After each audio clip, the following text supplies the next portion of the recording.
Hello, আপনাকে স্বাগতম। আমাকে দেখতে এবং কি শুনতে ভিডিওটিতে ক্লিক করার জন্য। কথা বলবো মাদ্রাসার শিক্ষক।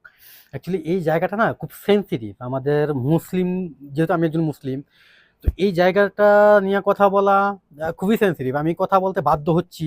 আ ভিডিওটা পুরোপুরি দেখেন, তারপর বুঝতে পারবেন আমি কেন এই বিষয়টা নিয়ে কথা বলতে বাধ্য হচ্ছি। আরেকটা বিষয়, আমার ভিডিও অনেকেই দেখেন বাট সাবস্ক্রাইব করেন না। প্লিজ চ্যানেলটা সাবস্ক্রাইব করতে পারেন। কথা বলবো মাদ্রাসার একজন শিক্ষককে নিয়ে। আমাদের কুমিল্লাতে ঘটনাটা ঘটছে। একজন মাদ্রাসার সুপার আরকি প্রধান, সে একজন শিক্ষিকাকে কোলে নিয়ে আদর করতেছিল। আদর করাটা তো আসলে খারাপ কিছু না। আদর করতেছিল বেচারা, ভালোবাসা দিচ্ছিল। ভালোবাসা দেওয়া এবং নেওয়ার মধ্যে কোনোটায় পাপ নেই। এখন এই মাসালা সে দিতে পারে। Okay fine. দেখ, এটা তার বিষয়। আমাদের বিষয়টা কি? আমরা কেন এটা নিয়ে কথা বলবো বা আমরা কেন এটা নিয়ে পইড়া আছি? যে শিক্ষিকা এই কাজটা করছে তার সাথে, আর যে শিক্ষক মানে শিক্ষক প্রধান এই কাজটা করছে, তারা দুইটাই আমাদের সমাজের আবর্জনা। আমরা তাদেরকে খুব সম্মান করি, বিশেষ করে এই জাতটাকে, এই হুজুর সমাজটাকে, হ্যাঁ?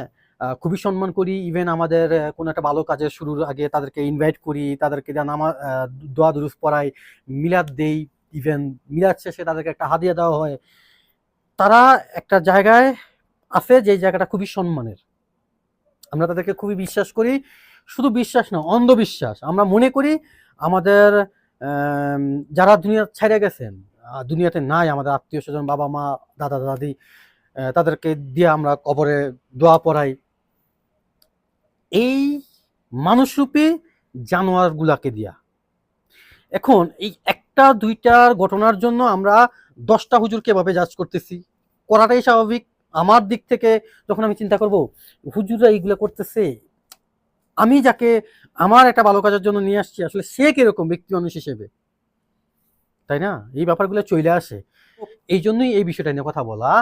আমি আমার বাস্তব জীবনে ঘটে যাওয়া একটা ঘটনার উপর বেস করে কথাগুলো বলতেছি। আমি যখন ছোট ছিলাম, ওই সময়টাতে আমরাও তো আরবি পড়তাম। তো আমাদের সাথে আমাদেরও চাচাতো বোন ছিল, আরো আদার্স অন্যান্য ছোট বোনরা ছিল, বড় আপুরা ছিল। তো এরকম একটা হুজুর আ সবাইকে ছুটি দিয়ে দিত। কিন্তু আমাদের ওই একটা আপু ছিল, ওনাকে ছুটি দিত না। তো উনার সাথে ওই অনৈতিক কাজটা উনি করতো। উনি অনৈতিক কাজ বলতে কি? উনাকে দেয়া, উনি ১ম এ হাত পা টিপাইতো, এরকম কিছু একটা করতো। তারপর আস্তে, আস্তে বাজেভাবে জিনিসটাকে যখন গেছে, এটা সবাই দেখে ফেলাইছে, বুইঝা ফেলাইছে। তখন ওই হুজুরটাকে মাইরা আ বাহির করে দেওয়া হইছে বাড়ি থেকে, আমাদের বাড়ি থেকে। লজিং টিচার ছিল উনি। তো উনি বাবার বয়সী ছিল, দাদার বয়সী মোটামুটি মুরুব্বিও ছিল। তো এগুলো হচ্ছে বা হয়। তো আমি ভিডিওটা এজন্যই বানানো, দেখেন আপনার সন্তানকে আপনার কার কাছে দিচ্ছেন আরবি পড়াতে, এটা বুঝতে হবে। একজন হুজুর দেখে আপনি তাকে খুব পর্দা করে আপনি নিশ্চিন্তে বইসা আছেন, আপনার সন্তানকে সে পড়াচ্ছে। আসলে সে কতটুকু কি করতেছে এটাও আপনার খেয়াল রাখা উচিত। সে একজন হুজুর হইতে পারে, সে একজন যেই কোনো জেনারেল লাইনের স্টুডেন্ট হইতে পারে, যেই কেউ হোক। ছোট, ছোট মেয়েদেরকে আমরা আ খুব ইজিলি যে কারো কাছে দিয়ে দেই। আমরা চিন্তাই করি না। আমার মেয়ে তো ছোট বাচ্চা, তাই না? তার তো ওইরকম একটা বয়স হয়নি যে তার সাথে খারাপ কিছু ঘটবে, খারাপভাবে কেউ দেখবে, তাই না? এটাই তো মনে করেন। ভুল, সম্পূর্ণ ভুল। এই ব্যাপারগুলা থেকে, এই ভুল চিন্তাভাবনা থেকে নিজেকে বের করুন এবং কি নিজের সন্তান বা বিশেষ করে মেয়েদেরকে, ছেলেদেরও কিন্তু নিরাপদ না। ছেলেরাও কিন্তু এটার শিকার হয়। ফিজিক্যাল হ্যারাসমেন্টের শিকার হয়। সো আপনার সন্তান ছেলে হোক, মেয়ে হোক, আপনি যার কাছেই পড়াচ্ছেন, হাউস টিউটর রাখতেছেন, স্কুলে দিচ্ছেন, সব জায়গায় একটু খোঁজখবর রাখেন। সব জায়গায় একটু জানাশোনা রাখেন। আপনি পাহারা দেন। আপনি নিশ্চিন্তে থাইকেন না বাসায়।